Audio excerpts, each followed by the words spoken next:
Hello, everybody, and welcome to the very second episode of the Scholar and the Bard podcast, hosted by me, Guy, and Eric Bauberger. How are Hello. you? Hey, I'm how good, are you, thanks. sir? I'm good, thanks. How are Sir, you? I'm fine. I don't know which I'm better, which I'm most or more fine or not fine. I don't know. It depends. But we're actually talking about socialization uh, this in this very special occasion. Um, so would you like to start us off, or I'll do a small introduction about socialization. So what socialization actually entails, or the definition, the plain definition, is the way that we are actually um, raised or educated in a society setting, which is civilized society to rather, not some remote or uninhabited region, um, or setting or whatever. So could you start us off about your definition of what is socialization, what is special about it, Eric? For me, what I immediately think of when you brought this topic to mind was the ways in which we are conditioned and domesticated based on what the popular agreement is of, you know, right and wrong or, morality, all these things of, eating etiquette, where what we eat, when we eat, what we do, how we do it, what we say, what we don't say. All these ideas and concepts that are collectively agreed upon within a particular society, we are then conditioned to follow suit. And we, like you said, we are taught and raised in this way of this is what the world is, and this is how we behave in it. And while there's certain components to that, which are crucial, we need to learn to look both ways when we cross the street. We need to learn to chew our food. There's certain things that we must be socialized with to understand. You don't hurt somebody, or you treat other people how you want to be treated. There's a lot of functionality and beauty within that, but there's also great dysfunction and great limitation. And I believe as we are an evolving species, the way that we process our world and the way that we behave in it needs to consistently evolve. So to be curious, to question some of the things that we think and some of the habits that we have, or some of the programs, or the way that this matrix that we're in presents itself, we need to consistently update the way that we move along with it. So I'm curious of your perspective as far as, what are some things that we're socialized to do that should remain, and where do you what do you start to think about when I talk about updating? Yeah. That's a great question. Of course, it's a great discussion that we can, ignite each other's kind of intuition and pool of knowledge and experience. When I think of socialization, I mainly think about the way that we are raised up to treat other people in society. Like you said, the golden rule is thousands of years old. Nobody knows its origin. It's very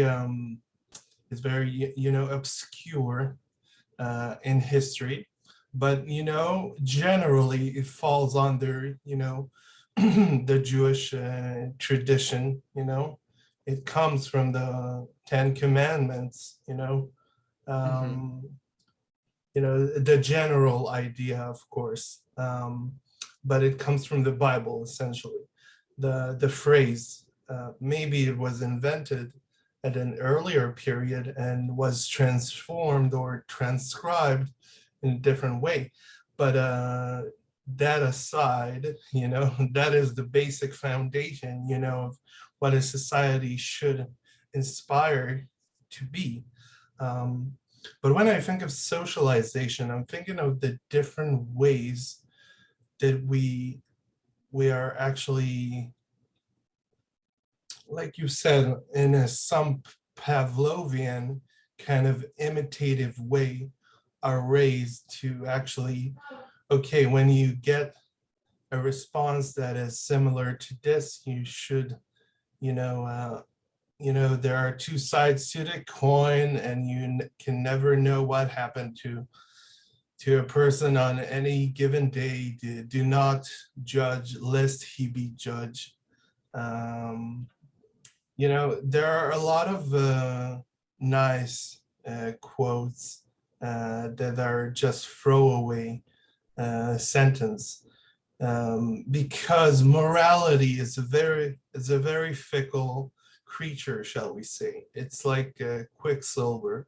Like, I like to use that analogy also. It also becomes a throwaway line, but one which is very much in keeping in in what a society ought to bring its citizens up to do. Yeah. Yeah, and to build upon that, or the idea that came into my mind and stuck, with this notion of like treating the simple idea of treating other people how you want to be treated. On the surface, that makes a lot of sense, right? If you want people to be kind to you, you treat other people kindly. If you want respect, all the things make sense.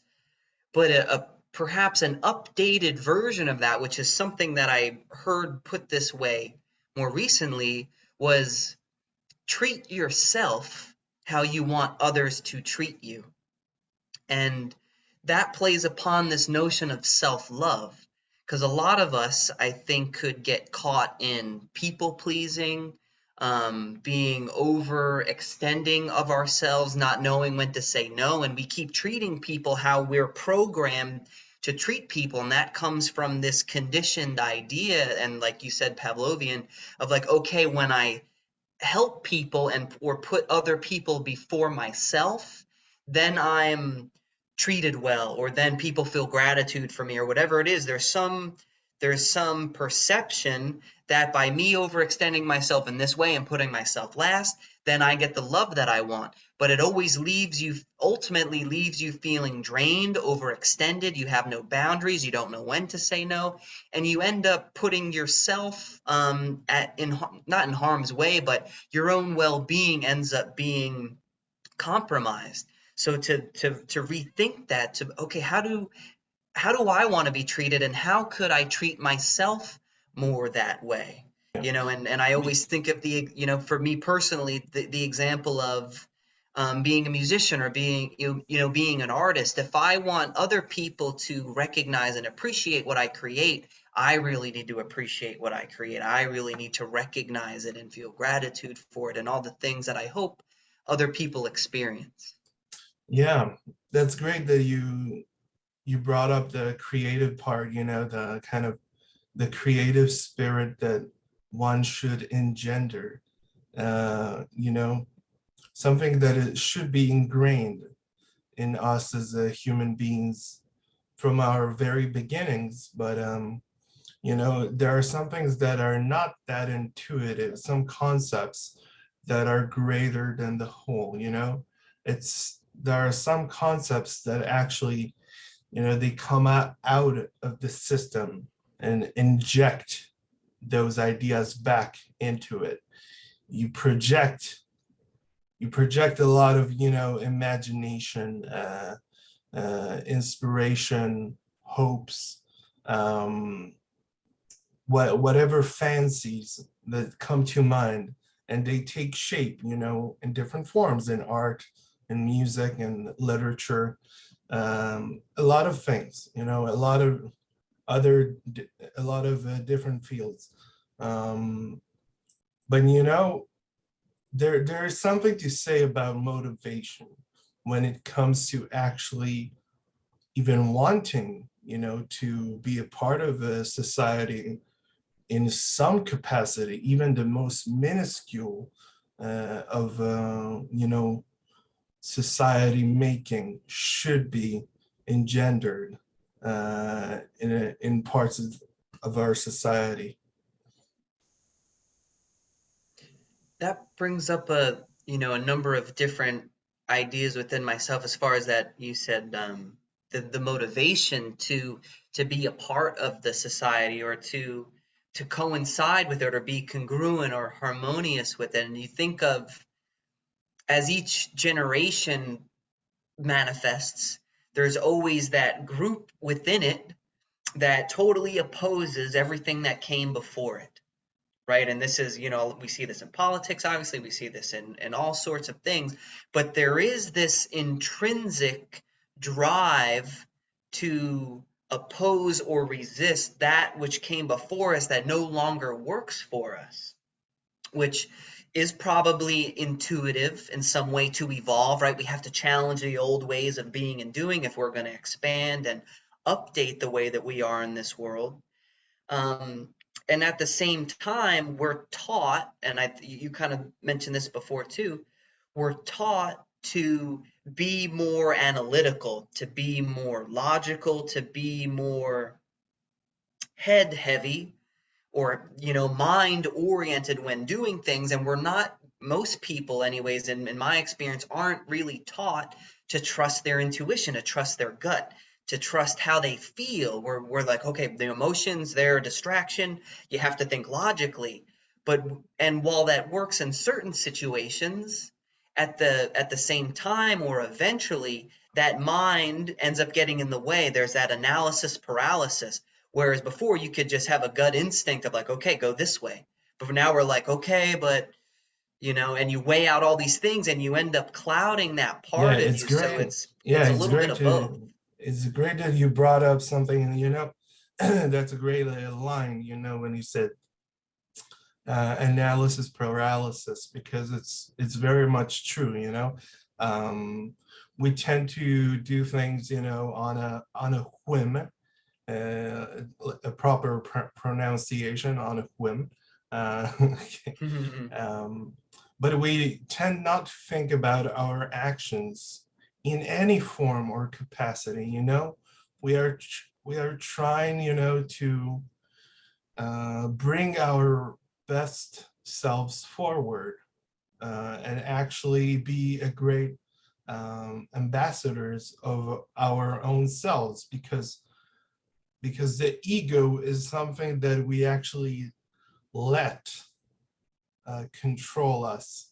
We are not trying to control it, because the ego, assuming the ego is actually the natural instinct that was developed, and varnished and harnessed for good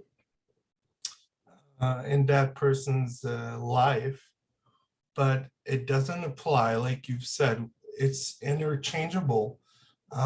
Society is flexible. There are different fluctuations that we cannot control or foresee in our daily lives, and we need to adapt, and actually to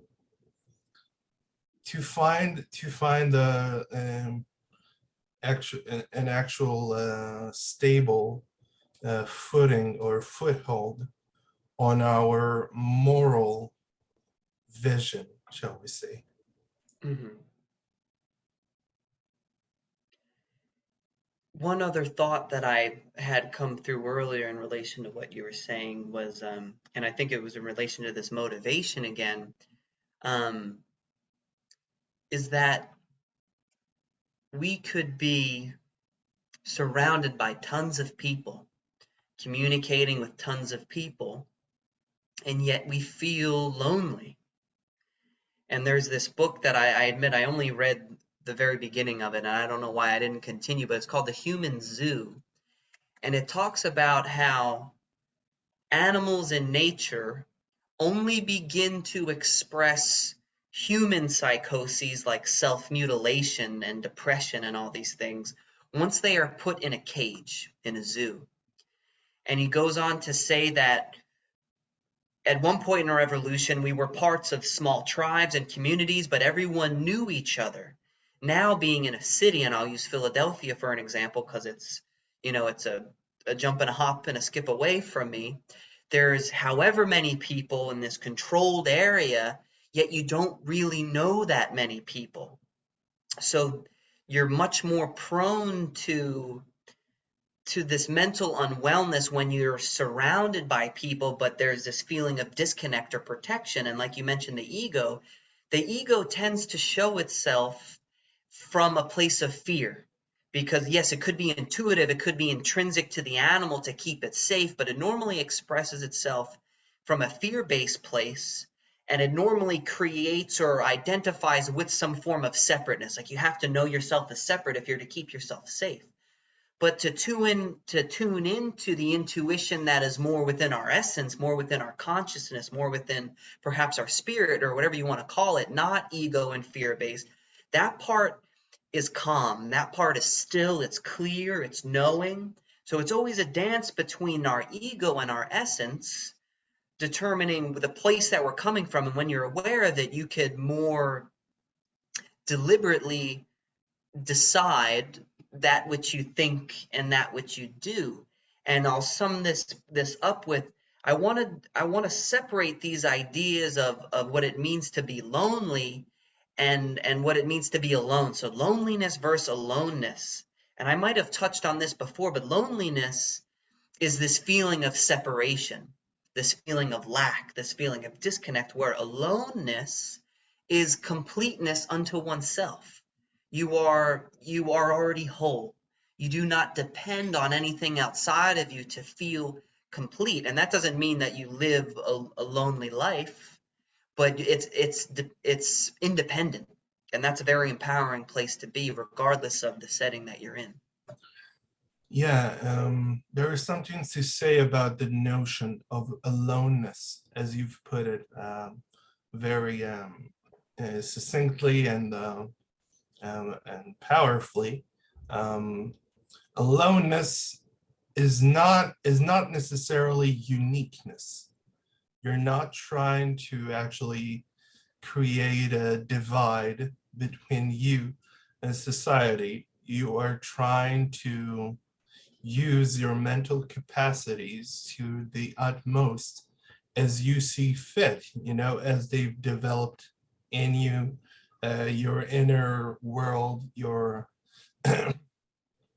the kind of circles that you run in, the type of society that you would like to shape and influence. If you had chance or given the chance, you would actually do the right choices. But maybe we can turn back to the basics and actually ask, what are some of the mores, shall we say, or social uh, rules, general guidelines, close to the vicinity of, respect, shall we say. Basic human respect is something that is not to be taken lightly. And it's something that notion is slowly being abandoned and neglected for, success, motivation, influence, competitiveness, trying to be unique, trying to be all-encompassing. Trying to actually mesh up all the different powers and resources into one place. So what do you think are some of the notions and principles that I don't know, even a small scale society should aspire to attain and uphold? This might seem too simple, but for everything to be rooted in love and to Not that we're not going to have fear and that we're not going to have these lower frequency emotions, but to be able to discern them, to recognize, what things are we participating in every day? What things are we doing and thinking and saying that are rooted in fear? And what things are rooted in love? And to give your attention more so to that love, and not to judge or, try to imprison or negatively withhold those lower frequency emotions, the anger, all the fear-based ones, but to understand them and to nurture them, to teach people. And that, I can't remember all the things that we've talked about, but I'm sure we've gone into the education system and what they do and don't teach, and learning an emotional fitness of sorts, or learning how to understand these I call them lower frequency because they're rooted in fear and separation and an older part of our evolutionary status. Really understanding them so that we could then move beyond them, and to treat everybody, yes, as you would like to be treated, but to treat everyone as if they know what's best for them. And that's what comes from aloneness too. To tie that in, is you could trust when you practice feeling complete unto yourself, you could make a decision based on how it feels and how it affects your version of reality, rather than, oh, what would these people think, or what would my parents think, or how will this. Of course, you could consider, okay, how will this affect other people, but to be independent in the decisions you make based on how it resonates with you, and to empower people to be that way. And that's how I work as a coach, is I try to serve as that mirror so people could get clear on what they want, why they want it, and what perception within them is keeping them from it. You give them their power back so they're no longer a victim, they're no longer dependent. And as each individual is empowered that way, inevitably the whole is expanded, the whole rises. The saying about the ships, rise together with the tide. I think I've said that before too. I'm a broken record with some of the phrases that I say, but to empower the individual to really tune into themselves in what we trust to be an ultimately good way. Of course, there's challenges with that. Some people need to be guided, need to be shaped in some way, but to trust that the individual knows what's best for them. Yeah, seemingly you should strive to be, to keep your head low, to be a do-gooder, to be astute, to be academic, to have a healthy relationship, and to stray away from poisonous relationships and harmful, mutually destructive. You know exactly what types of relationships I'm referring to. Um, but it's not enough, to be leave it to beaver, do unto others as you have done unto you. It's not that simple. It's not that simple. Each passing moment requires you to adapt and think differently about what is your moral standing in society. What are your priorities as a human being, career-wise and person-wise? What do you want to see from other people around you? How do you achieve your goals with ultimately the least amount of damage, shall we say, to or not damage. There's a collateral, least amount of collateral to your surroundings.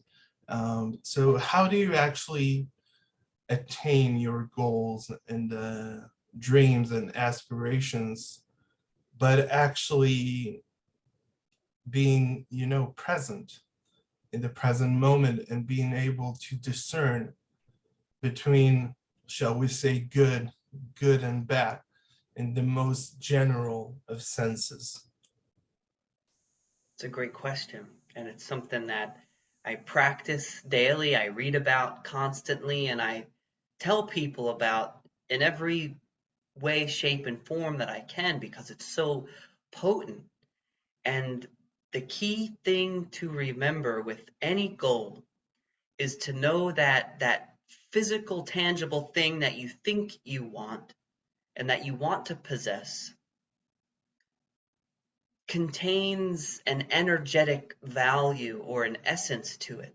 There's something that we imagine we will feel consciously or not, typically unconsciously or subconsciously because it's right below our awareness. There's something within that goal that we imagine we would feel. So the key is to know what that feeling is that you want and then to practice religiously feeling that way. Example being when the idea of becoming a life coach was coming into fruition, I needed to understand, and this was guided to me by my mentor, Alyssa Nobriga. I needed to understand that by becoming a coach and working for myself, I imagined that I would feel more free. At the same time, there was a part of me afraid to abandon what I was comfortable with, working for somebody else. There's a part of me afraid that I would lose my freedom should I begin to work for myself and take on all that responsibility. So one foot is on the gas, one foot is on the brake. So to then be able to move forward with respect to that fear, how could I maintain my freedom now? What could I do today that would help me feel freedom? And then when your intention is to pursue this goal because you know that it's going to access maybe greater levels of freedom. Once you know that intention, then you know what to give your attention to, which is that what helps you feel free right now. I feel free when I meditate. I feel free when I play music, when I ride my bike, when I go for a walk. So obviously I need to do things that work towards becoming an entrepreneur and a coach and all those other stuff that are physically important, but they have to be in balance or they have to be counterbalanced by the feeling that I truly desire, that deeper desire, which is freedom. I need to ensure that I practice that on a daily basis. Yeah.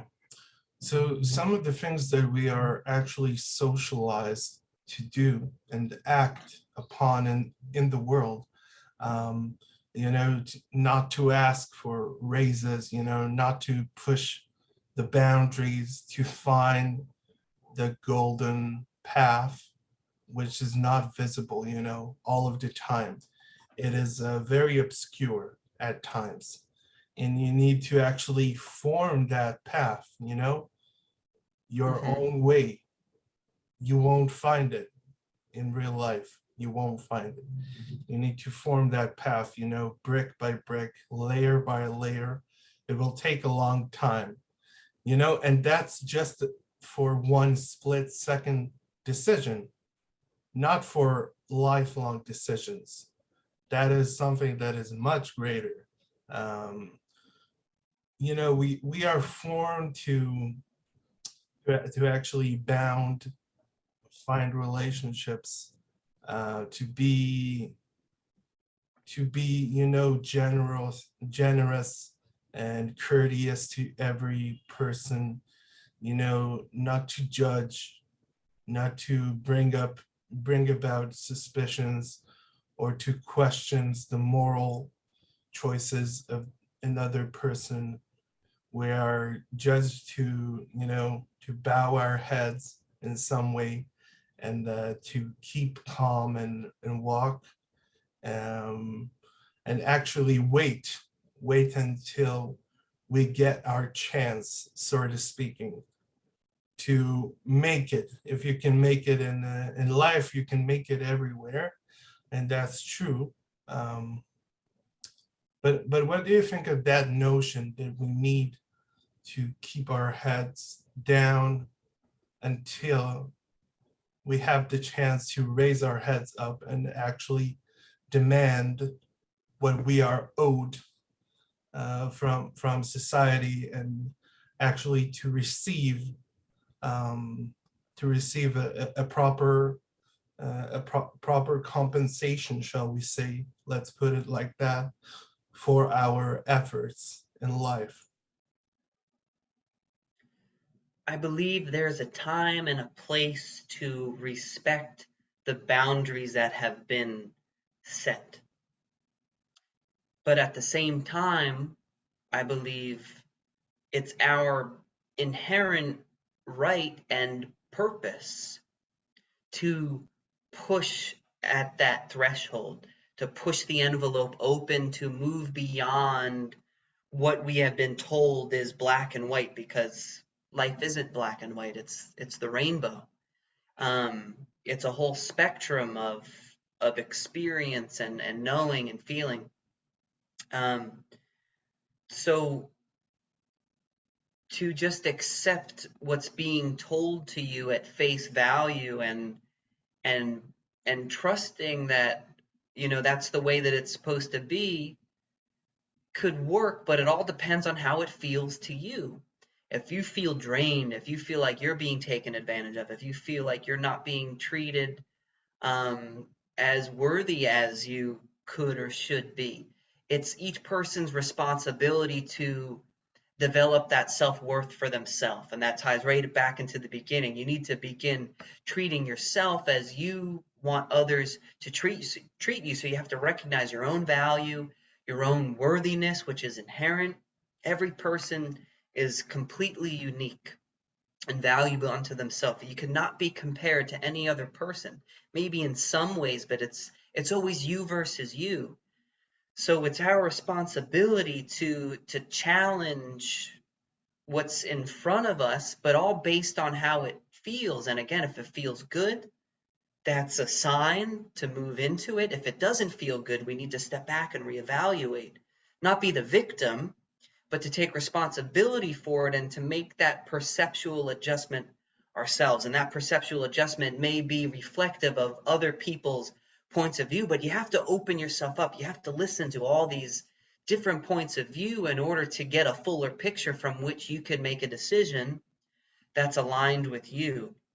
So when it comes to, I think the example that you used was wage, right? How much money you're making. You have to look at, okay, what value am I bringing forward? What service am I bringing forward?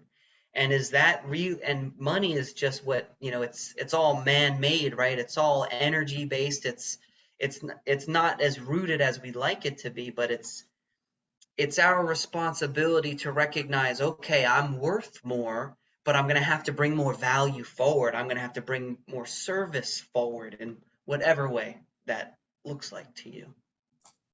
Yeah, it doesn't come down only to wages and stuff like this, but it's, there's a lot of other things. And there are ever-changing factors, you need to consider the context of Mm-hmm.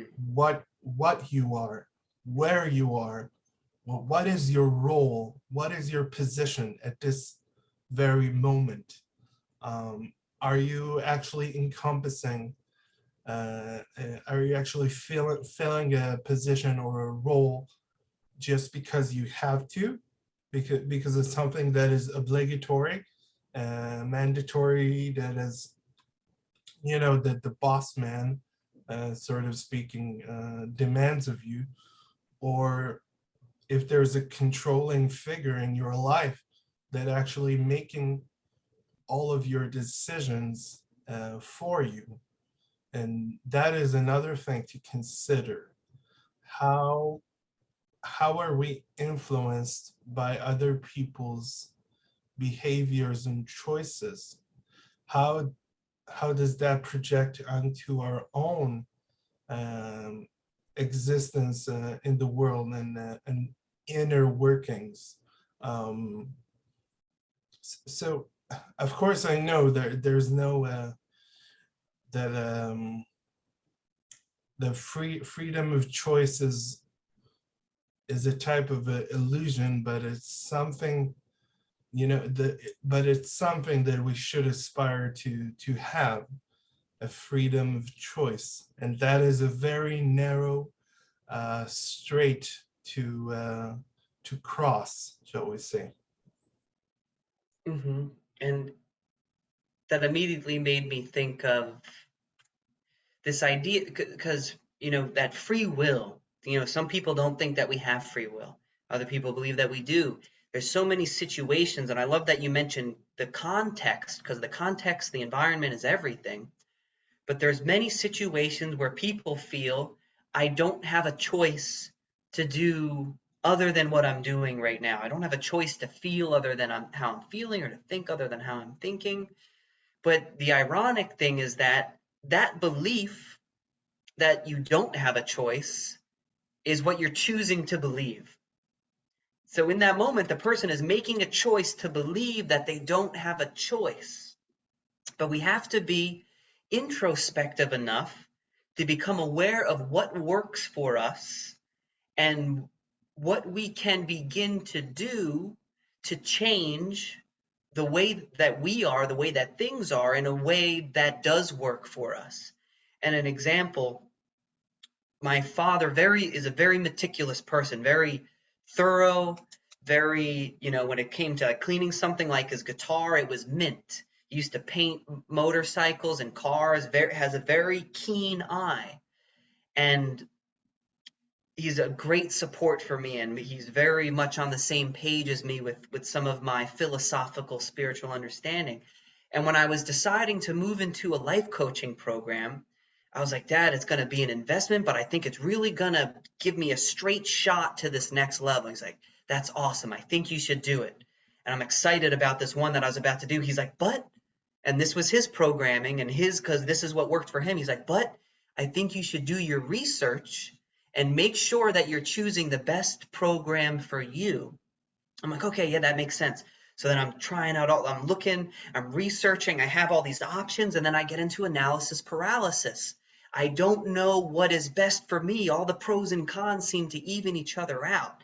And on paper, this one program seemed to make the most sense for me. And if I followed logic, I would have went with this one. But my heart, my spirit, my emotional intelligence, my emotional guidance was telling me to go with the original program that got me excited in the first place. So while I was able to narrow it down to 2 out of several, ultimately I followed how it felt. And that was an updated way of making a decision that I was not taught, that my dad was not taught, that his dad wasn't taught. So I needed to kind of break that generational conditioning and make a decision basically because it made my heart sing. Yeah. And that decision was one of